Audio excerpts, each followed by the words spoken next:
जम्मू कश्मीर में state election commissioner की appointment को लेकर काफी हलचल मची हुई है और ऐसे में बड़े सवाल ये हैं कि अर्बन लोकल बॉडीज के चुनाव आखिर कब होने वाले हैं।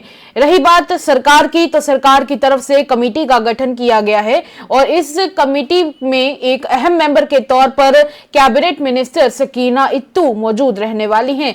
पर ऐसे में आखिर इस सब को लेकर क्या हलचल रहने वाली है और ग्रास रूट लेवल पर ये चीज कितनी ज्यादा इफेक्ट करने वाली है, इस पर बातचीत करेंगे। मेरे साथ जुड़ चुके हैं president all Jammu Kashmir panchayat conference के अनिल शर्मा जी। अनिल जी नमस्कार, ठीक हैं आप? नमस्कार। अनिल जी, जिस तरीके से अभी सरकार ने स्टेट इलेक्शन कमीशन की ये जो नियुक्ति है, इसकी प्रक्रिया को शुरू कर दिया है, तो आप इसको कितना अहम मानते हैं ग्रास रूट लेवल पर डेमोक्रेसी के लिए? देखिए साक्षी जी, ये एक वेलकम स्टेप है और ये सरकार को मुझे लगता है पहले ही कर लेना चाहिए था। और हमारा स्टेट इलेक्शन कमीशन जो है, आपको पता ही है कि अप्रैल माह से जो है, इसी साल से जो है, ये पोस्ट जो है, चेयर जो है वो खाली पड़ी है।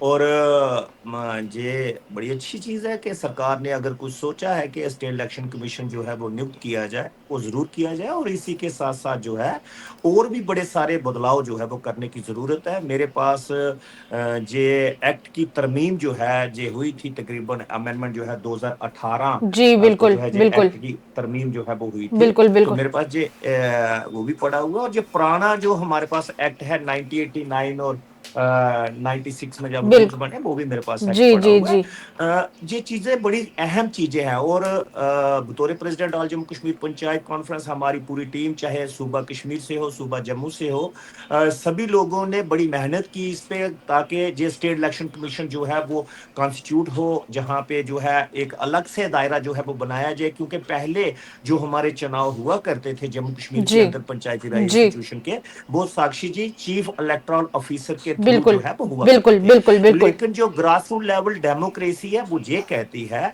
कि इसके लिए स्टेट इलेक्शन कमीशन और स्टेट फाइनेंस कमीशन जो है वो सेपरेट होना लाजमी है। लाजमी है, बिल्कुल बिल्कुल। ये 73rd अमेंडमेंट का एक पार्ट है कि स्टेट इलेक्शन कमीशन भी अलग होना चाहिए और स्टेट फाइनेंस कमीशन भी हमारा जो है ग्रास रूट लेवल डेमोक्रेसी है। चाहे वो हमारा म्युनिसिपल कॉर्पोरेशन श्रीनगर हो, जम्मू हो, म्युनिसिपलिटीज हो, या फिर हमारे पंचायती राज इंस्टीट्यूशन हो। अगर बात तो करें लगभग एक साल की, तो करीब एक साल से ये पंचायत और अर्बन लोकल बॉडीज के चुनाव रुके हुए थे और कहीं ना कहीं माना जा रहा है कि उससे भी ज्यादा समय हो चुका है। तो क्या लगता है कि इस सब के चलते कौन कौन से डेवलपमेंट के काम थे जो नहीं हो पाए और जो रुक गए, क्या लगता है? देखिए साक्षी जी, ऐसा है 9 जनवरी 2024 को जो है ये पंचायतें डिसॉल्व हुई पूरे जम्मू कश्मीर के अंदर, बिल्कुल फर्स्ट ईयर बिल्कुल। भी और सेकंड ईयर भी हमारा ब्लॉक डेवलपमेंट काउंसिल भी। जी जी। और 2024 से लेके 9 जनवरी से लेके 24 का पूरा साल, 25 का पूरा साल, तकरीबन 2 साल जो है अब होने वाले हैं। जनवरी 2026 में 2 साल जो है वो हो जाएंगे, गुजर जाएंगे। तकरीबन 20 से 25 दिन जो है वो बाकी बचे हैं। जी तो हमारा कॉरपोरेशन का जो टाइम है, वो भी वक्त जो है म्यूनसिपैलिटी का वो भी खत्म हो चुका है। तो ये कहने का मतलब ये प्रक्रिया सरकार को पहले कर लेनी चाहिए थी। और इसी के साथ साथ मैं आपके माध्यम से, द अर्थ न्यूज चैनल के माध्यम से, मैं आपकी वसाकत से ये चीफ मिनिस्टर साहब से गुजारिश भी करना चाहूंगा जी। कि कुछ अमेंडमेंट जो है 2014 को जब पीडीपी की सरकार बनी थी, स्वर्गीय जो है मुफ्ती मोहम्मद सैयद साहब जी जब चीफ बिल्कुल। मिनिस्टर थे, तो उस वक्त जो है अमेंडमेंट्स कुछ जो है इस एक्ट में जो है वो लाई गई जी थी। लाई गई थी। और कुछ अमेंडमेंट जो है 2018 में जो है वो लाई गई थी। जी और जो अमेंडमेंट्स जब मुफ्ती मोहम्मद सैयद साहब जहां मुख्यमंत्री थे, तब जो जहां पे अमेंडमेंट लाई गई थी, जैसे कि आप जो है एक सरपंच को जो है वो सस्पेंड करने के लिए, सरपंच को जो है वो बर्खास्त करने के लिए, नो कॉन्फिडेंस मोशन लाने के लिए पंचों को अधिकार जो है वो दिया गया। और सरपंचों को अधिकार दिया गया कि वो बीडीसी को जो है वो जो है नो कॉन्फिडेंस मोशन जो है वो लाए। लेकिन वो सरासर गलत है। वो तब भी हम लोगों ने बड़ा इसमें जो है ऐतराज जताया था कि जैसे सरासर गलत है। जब एक सरपंच को जनता चुनती है, तो पंच उसको कैसे जो है नो कॉन्फिडेंस मोशन ला सकते हैं? जी वो जी ग्राम जी सभा में जी आप लाए, जी। ग्राम सभा में नो कॉन्फिडेंस मोशन लाएं, ताकि ग्राम सभा पूरी बैठकर जो उस गांव के वोटर्स हैं वो उस पे नो कॉन्फिडेंस मोशन ला सकते हैं। वो अधिकार है, लोगों को अधिकार अधिकार है। है, बिल्कुल वो बिल्कुल। अधिकार जो है लोगों को देना चाहिए। दूसरा जो है, पंच और सरपंच मिलकर बीडीसी चेयरमैन जो है वो चुनते हैं। एक वोट की कीमत जो है, जो सरपंच की है, जो वोट कास्ट करता है वही पंच करता है। तो ये अधिकार सिर्फ सरपंच को देना कि भाई नो कॉन्फिडेंस मोशन जो है वीडीसी के ऊपर लाया जाए, ये भी सरासर जो है वो गलत है ब्लॉक डेवलपमेंट चेयरमैन जो होता है उसके ऊपर। तो ये तरमीमें तब भी हमने कहा था बिल्कुल सरल, और इसके हमने प्रोटेस्ट जो है, मुजाहरे जो जी है बिल्कुल कश्मीर में भी किए थे बिल्कुल बिल्कुल। और जम्मू में भी किए। उस वक्त पीडीपी के जो है मंत्री थे, जहां पे रूरल डेवलपमेंट डिपार्टमेंट के जो है हक खान साहब जहां पे मंत्री थे, तो हमने बड़ा विरोध किया था इस चीज को कि जे आप ग्रास रूट लेवल डेमोक्रेसी की हत्या कर रहे हो। आप इसमें जो एक अलग से जो चीजें आप डाल रहे हो तो वो गलत डाल रहे हो। तो कुछ विधायकों ने, कुछ उस वक्त अपर हाउस भी था, तो जब अपर हाउस में डिस्कशन हुई तो कुछ विधायकों ने, चाहे वो जम्मू के थे चाहे वो कश्मीर के थे, उन्होंने उसको बड़ा जायज ठहराया था। लेकिन आज की डेट में वो विधायक और वो जो पुराने जो एमएलसी अभी तो नहीं है, लेकिन आज वो भी कहते हैं कि नहीं जी वो गलत हुआ। तो कहने का मतलब ये है कि जो चीजें ग्राम सभा, देखिए ये जो पंचायती राज इंस्टीट्यूशन है, it is not a political institution. जी बिल्कुल बिल्कुल panchayati raj institution is a grass root level democracy जो है, ये लोगों का इंस्टीट्यूशन है, बिल्कुल ये बिल्कुल जनता का इंस्टीट्यूशन जनता का है इसको बिल्कुल। जनता के पास रहने दीजिए। क्यों आप अपनी पॉलिटिक्स इसमें जो है एनसी, पीडीपी, कांग्रेस, बीजेपी या बाकी पॉलिटिकल पार्टियां, क्यों आप इसमें जो है पॉलिटिक्स कर रहे हैं? तो ये एक दायरा जम्मू कश्मीर में एक ऐसा है, कम से कम पंचायती राज है, ये मैं तो ये कहूंगा कि भगवान का बादशाह है आपको कि कम से कम इस इंस्टीट्यूशन को जो है ये एक लोगों का इंस्टीट्यूशन, ये पब्लिक इंस्टीट्यूशन जो है ये रहने दे। और ये लोग जो है ग्राम सभा में जो भी डिसाइड करना है, लोग जो है वो डिसाइड करें। और ये स्टेट इलेक्शन कमीशन की नियुक्ति जो है वो होनी चाहिए, और इसके साथ साथ ही हमारा फाइनेंस कमीशन भी जो है सेपरेट जो है वो बनाया जाए। अच्छा चलिए, ये तो आपने स्टेट इलेक्शन कमीशन की बात की। इसी बीच एक खबर और भी सामने आई थी कि उनकी जो आयु सीमा है, एज लिमिट है, उसे 65 साल से बढ़ाकर अब 70 साल कर दिया जा चुका है। क्या लगता है कि इसकी वजह से कितना इफेक्ट पड़ेगा, कितना इम्पैक्ट होगा इसकी वजह से, पॉजिटिव या नेगेटिव?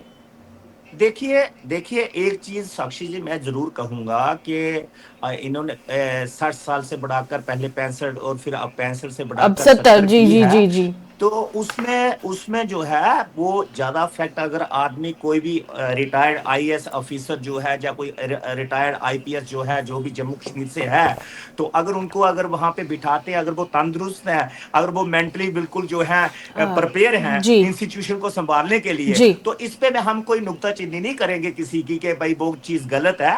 हाँ अलबत्ता जो है अब प्रधानमंत्री जी ने भी कहा है कि 75 साल तक जो है कोई नुमाइंदा जो है वो इलेक्शन लड़े, तो इसका मतलब 75-75 ईयर तक तो उन्होंने भी शूट जो है, रियाज जो है वो पूरे देश में दे ही दी है। जी बिल्कुल तो बिल्कुल अगर बिल्कुल। हमारा जो स्टेट इलेक्शन कमीशन जो अगर 70 साल के भी होंगे तो उसमें हमें कोई एतराज नहीं है उसमें। अलबत्ता इतना जरूर है कि वो शख्स जो है जो उस चेयर पे बैठे वो कम से कम तंदुरुस्त हो और मेंटली प्रिपेयर हो, मेंटली स्ट्रांग हो, और इस इंस्टीट्यूशन को संभालने के लिए जो है वो आगे अगर कोई भी आए तो जो भी होगा तो वो संभालेंगे इस इंस्टीट्यूशन को। उम्मीद अब इससे यही लगाई जा रही है कि हो सकता है अब चुनाव जल्द हो ग्रास रूट लेवल के। और क्या लगता है कि अगर इसके थ्रू चुनाव जल्दी होते, क्योंकि देखिए अपॉइंटमेंट जितनी जल्दी होगी उतनी तो क्या लगता है चुनाव अगर इससे जल्दी हो जाते हैं तो उसकी वजह से कितना बड़ा इम्पैक्ट पड़ेगा? और पंचायत कॉन्फ्रेंस की तरफ से आप कौन कौन से मुद्दों को ऊपर रखना चाहेंगे? हाँ वो अलग बात है कि हमेशा सड़क और पानी सबसे बड़ा इशू रहता है। देखिए मेरी फिर से आपके माध्यम से, दार्थ न्यूज चैनल के माध्यम से, साक्षी जी आपके माध्यम से, आपकी वसाखत से यही अपील रहेगी कि पहले जो गलत तरीके से अमेंडमेंट्स की गई हैं, 2014 में की गई, 2018 में जो कुछ अमेंडमेंट्स इस एक्ट में जो है पंचायती राज एक्ट 1989 और उसके रूल जो है 96 में जो बने, ये एक बेहतरीन एक्ट। हाँ 73rd की हमारी मांग है वो पूरी हुई, जी वो जी अच्छी जी बात है, बिल्कुल लेकिन बिल्कुल। एक्ट में जो गलत तरीके से जो है कुछ अपने मुफाद जो है कुछ लोगों ने देखकर जो है उसमें अमेंडमेंट्स की गई, और पंच और सरपंच को आपस में कंफ्लिक्ट डालने की कोशिश की गई, और पंचायतें और बीडीसी में कंफ्लिक्ट जो है वो डालने की कोशिश की गई कि एक जो है इनमें दरार जो है वो पड़ी रहे और हम बड़े पॉलिटिशियन जो है उसका फायदा जो है वो लेते रहे। इसका विरोध हमने 2014 मतलब सियासी रोटियां सेकी गई हैं, मतलब आप ये कह रहे हैं?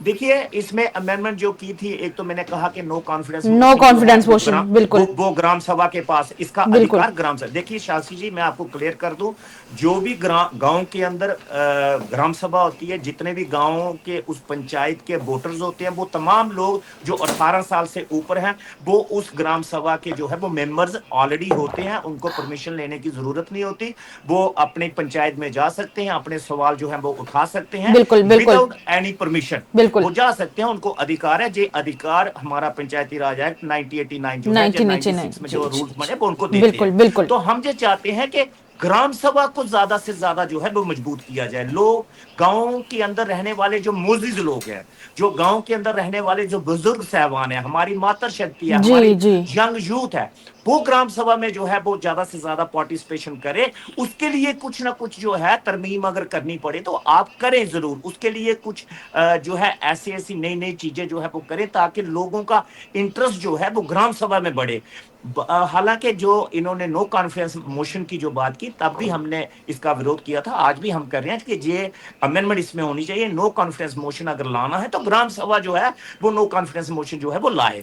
और इसी के साथ साथ जैसे बीडीसी के खिलाफ जो है नो कॉन्फिडेंस मोशन लाने की बात रखी गई है, वो जो है अगर रखनी है तो पंच और सरपंच मिलकर नो कॉन्फिडेंस मोशन लाए। क्योंकि अगर बनाना जो है वो वहां पे जो है पंच और सरपंच के दोनों के वोटों से बनता है, तो फिर ये अख्तियार सिर्फ सरपंच के पास क्यों हो कि भाई जब निकालना है तो सिर्फ सरपंच निकाले। बिल्कुल जब वोट बिल्कुल। डालना है पूरी ब्लॉक में, अब मान लीजिए 200 वोट्स है, जी तो वहां पे अगर 20 सरपंच है, तो जब निकालना है तो 20 लोग निकालेंगे, तो जी जब बनाना है तो 200 लोग बनाएंगे। तो इसका मतलब वो 180 लोग जो है वो फिर उनका तो आपने अधिकार ही छीन लिया। जी उनका अधिकार सिर्फ बनाने का है, निकालने का उसका में आपने रखा ही नहीं कुछ भी।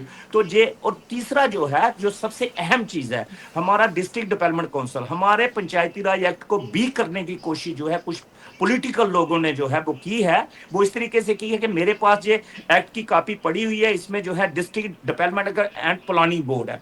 मैं आपको बता देता हूं, इसकी सेक्शन जो है 45, जो इसकी सेक्शन जो है, ये साफ तौर पर ये क्लियर करती है सेक्शन 45 कि आप जो है जहां डिस्ट्रिक्ट प्लानिंग और डेवलपमेंट बोर्ड जो है वो होना चाहिए। लेकिन जम्मू कश्मीर के अंदर क्या है कि district planning and development board को ना रख के जहां पे जो है इन्होंने डिस्ट्रिक्ट डेवलपमेंट काउंसिल जो है वो रख दी। अब डिस्ट्रिक्ट डेवलपमेंट काउंसिल का जो है जो नुकसान जो है इस वक्त जो हो रहा है वो लोगों को, वो ये हो रहा है कि आपके बीडीसी जो है वो उसमें नहीं बैठ सकते। और हमारा जो एक्ट इसमें डिस्ट्रिक्ट प्लानिंग डेवलपमेंट बोर्ड जो है, जिस सेक्शन 45 जो है, जिस क्लियरिटी जो है, ये कहती है कि भाई आप जो है इसमें जो है आप बीडीसी, आपके मेयर जो होंगे वो उसमें होंगे।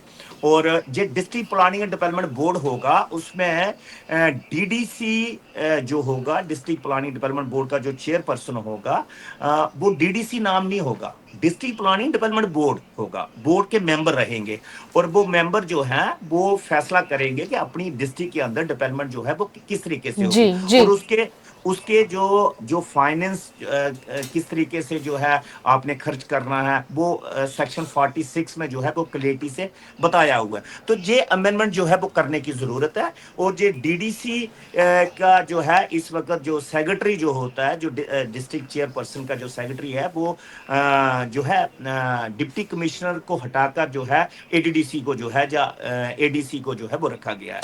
तो उससे क्या है, ये एक्ट जो है वो कमजोर होता है। आप डिस्ट्रिक्ट को चेयर कर रहे हो, आप डिस्ट्रिक्ट प्लानिंग डेवलपमेंट बोर्ड पहले भी था, उसको कैबिनेट मिनिस्टर जो है वो चेयर करते थे। तो अगर आपने 73rd अमेंडमेंट जो है वो लागू किया, अगर आपने जो है जम्मू कश्मीर के अंदर 3 टायर सिस्टम लागू किया, तो ये अधूरा सिस्टम लोगों को क्यों मिले? ये एक किस्म का उपाय जो है आप कह सकते हैं कि ऐसे हैंडीकैप सिस्टम जो है अगर आप दे रहे हो लोगों को, वो क्यों दे रहे हो? आप फुल फ्लैज जो है डिस्ट्रिक्ट प्लानिंग डेवलपमेंट बोर्ड बनाए, जैसे कि जो हमारा पंचायती राज एक्ट जो पुराना बना हुआ है, जो मेरे पास एक्ट जी जी, बिल्कुल पुराना बिल्कुल। पंचायती राज एक्ट है, आप इसी के मुताबिक जो है आप बनाए, अब डिस्ट्रिक्ट प्लानिंग डेवलपमेंट बोर्ड बनाए और डिप्टी कमिश्नर जो है उसका सेक्रेटरी होगा उस बोर्ड का। तो कम से कम जो है जब चेयरपर्सन किसी भी इलाका जात के अंदर जाते हैं तो वो डिप्टी कमिश्नर जो है उनकी बात भी मानेंगे। आज आप देख रहे हैं कि आपने किश्तवाड़ में देखा कि जो डिस्ट्रिक्ट चेयरपर्सन है जो पूजा ठाकुर जी, उनकी और डिप्टी कमिश्नर के बीच में जो है कितनी ज्यादा जो है तलखी जो होती थी, जब बाकी भी डिप्टी कमिश्नर और बाकी एरिया के अंदर भी होती थी। वो क्यों होती थी? इसलिए होती थी कि वो पावर जो है चेयरपर्सन के घटाए गए। जी तो हमारी जो ऑल जम्मू कश्मीर पंचायत कॉन्फ्रेंस बतौर प्रेसिडेंट हमारी ये मांग है, ये 3 टायर सिस्टम को मजबूत करने की जरूरत है, ना कि वीक करने की जरूरत। चलिए, उम्मीद ये की जाती है कि इस 3 टायर सिस्टम को मजबूत किया जाए। बहुत बहुत शुक्रिया अनिल जी, आपने कीमती वक्त जाहिर किया हमारे साथ, धन्यवाद। और इसी के साथ चलिए उम्मीद की जाती है कि पंचायत इलेक्शंस भी जल्द से जल्द आ जाएं और ग्रास रूट लेवल पर डेवलपमेंट की जो छोटी मोटी कमियां देखने को मिल रही हैं उन्हें जल्द से जल्द दूर किया जाए। तब तक के लिए इतना ही। स्पेशल रिपोर्ट देखते रहें।